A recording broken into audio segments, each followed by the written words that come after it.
हे बघा माझी नात, मी हिला 2-3 दिवस दवाखान्यात सोडून गेलते बघा. तेव्हापासून हिला वाटतंय मी रोज सोडून जाते हिला. हो का, आता किती वाजले? 2:07 झाले. तर माझी वाट बघत बसली. हो का, कशी बघते बघा.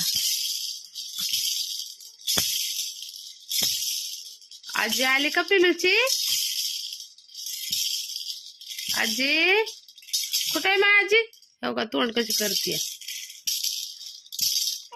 आजी आली आली आली आली आली आली आली आली पिलूची आजी आली ना माय. आली का माय? दार उघडा, दार उघडा, दार उघडा. आजी आली. आली का? कुठे आहे आजी? कुठे आहे?